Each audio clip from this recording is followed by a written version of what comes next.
Halo, perkenalkan nama saya Muhammad Israel. Halo, perkenalkan nama saya Muhammad Ilham. Perkenalkan nama saya Riana Chelsea Zahra. Perkenalkan nama saya Dewi Febriani. Halo, perkenalkan nama saya Nisa Fitria Ramadanti. Halo, nama saya Francisca Kamelia, bisa dipanggil Amel. Halo, nama saya Jelita Yasmala, bisa dipanggil Anjani. Capek ah.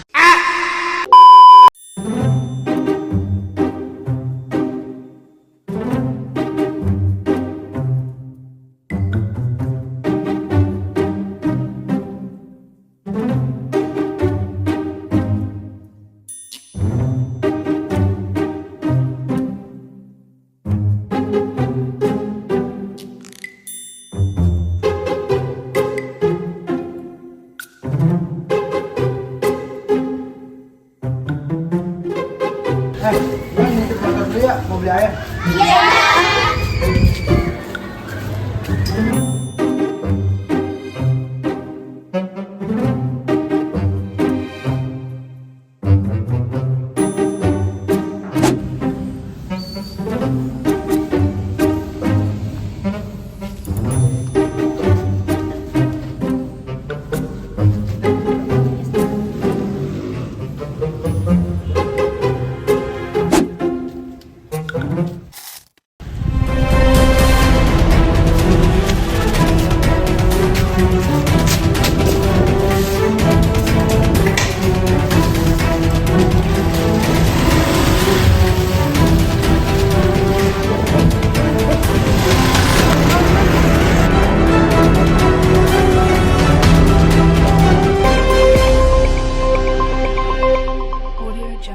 Selamat pagi pemirsa, selamat datang di Berita Lunar, di mana kami akan menyampaikan berita-berita yang di luar nalar. Untuk berita pertama pagi ini, seorang pria divonis hukuman 5 tahun penjara dikarenakan mencuri motor. Sementara dalam kasus lain, seorang menteri terbukti melakukan korupsi sebesar 124 triliun dan dipidanakan selama 1 tahun penjara tanpa denda.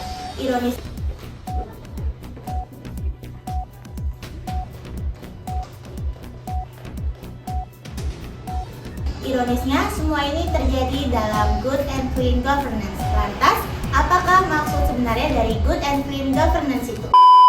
Halo semuanya, dalam video ini kita akan membahas mengenai Good and Clean Governance. Good and Clean Governance adalah sistem pemerintahan yang baik dan bersih. Good Governance menekankan pada prinsip partisipasi, transparansi, akuntabilitas, dan keadilan. Sementara itu, Clean Governance merupakan pemerintahan yang bebas dari korupsi, kolusi, dan nepotisme, serta menjunjung tinggi integritas dan etika. Kedua prinsip ini sangat penting untuk menciptakan pemerintahan yang adil, efektif, dan dipercaya oleh masyarakat. Di sini, saya akan menjelaskan mengenai prinsip good governance. Good governance memiliki 8 prinsip utama. Pertama, yaitu partisipasi, di mana masyarakat ikut terlibat dalam proses pengambilan kebijakan. Kedua, penegakan hukum. Artinya, hukum berlaku bagi semua pihak tanpa terkecuali. Ketiga, transparansi, yaitu keterbukaan informasi dari pemerintah kepada publik. Keempat, responsivitas, di mana pemerintah cepat menanggapi kebutuhan masyarakat. Kelima, konsensus, yaitu keputusan dibuat berdasarkan musyawarah. Keenam, kesetaraan, semua warga diperlakukan adil tanpa diskriminasi. Ketujuh, efisiensi, pengelolaan sumber daya negara dilakukan dengan bijak. Dan kedelapan, akuntabilitas, artinya pemerintah harus bertanggung jawab atas semua kebijakan dan tindakannya. Clean Governance memastikan bahwa penyelenggara negara bebas dari KKN dengan menggunakan prinsip-prinsip seperti anti korupsi, tidak ada penyalahgunaan kekuasaan, integritas pejabat publik harus jujur dan beretika, audit dan pengawasan, setiap kegiatan pemerintah bisa diawasi dan dinilai, transparansi anggaran, masyarakat berhak tahu kemana uang negara digunakan, sanksi yang tegas, bagi siapa yang melanggar hukum dan beretika, maka perlu diberikan sanksi yang tegas. Dikembalikan kepada saya, Francisca Kamelia, yang akan menjelaskan terkait tujuan dan manfaat Good and Clean Governance adalah untuk menjadikan pemerintahan yang efisiensi, transparansi, dan dapat dipercaya. Nah, jika kita menggunakan prinsip-prinsip seperti partisipasi, akuntabilitas, atau integritas, maka pemerintahan pun akan memberikan pelayanan kepada publik yang berkualitas dan merata. Dan bukan dari itu saja, Clean Governance juga mendorong untuk agar terbentuknya suatu pemerintahan yang terbebas dari korupsi, kolusi, dan nepotisme.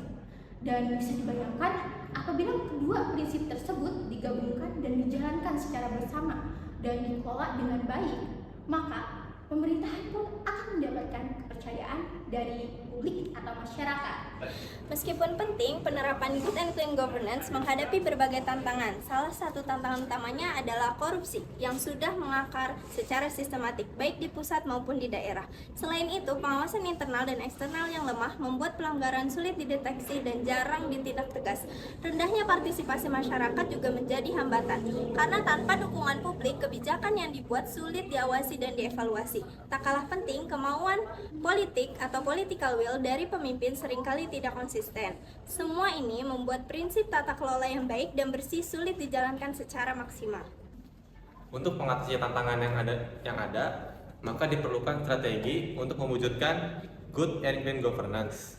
Dimulai dari reformasi birokrasi agar pelayanan publik menjadi lebih efisien dan bebas dari praktik KKN. Selanjutnya, pemerintah perlu menerapkan e-government agar proses lebih transparan dan mudah. Keterlibatan masyarakat dan media juga penting untuk mengawasi kebijakan secara langsung. Tak kalah penting, pendidikan anti korupsi harus ditanamkan sejak dini untuk membentuk generasi yang berintegritas. Dengan strategi-strategi ini, pemerintahan yang bersih, transparan, dan akuntabel bisa benar-benar tercapai. Sebagai contoh good and clean governance di Indonesia adalah Kota Surabaya saat dipimpin Tri Risma hari ini, pelayanan publik dibuat cepat, transparan, dan berbasis digital. Risma juga menolak pungli dan membangun budaya integritas di kalangan ASN. Hasilnya, Surabaya mendapat banyak penghargaan dan menjadi contoh pemerintah yang bersih dan efisien. Dari sini kita belajar bahwa good and clean governance bukan mimpi, tapi bisa dicapai. Mari kita dukung terciptanya pemerintah yang jujur, adil, dan terbuka. Keterlibatan aktif masyarakat menentukan keberhasilan. Kita harus membangun pemerintahan yang bersih dari korupsi. Hukum harus tetap ditegakkan secara adil. Bersama kita wujudkan pemerintahan yang baik dan bersih.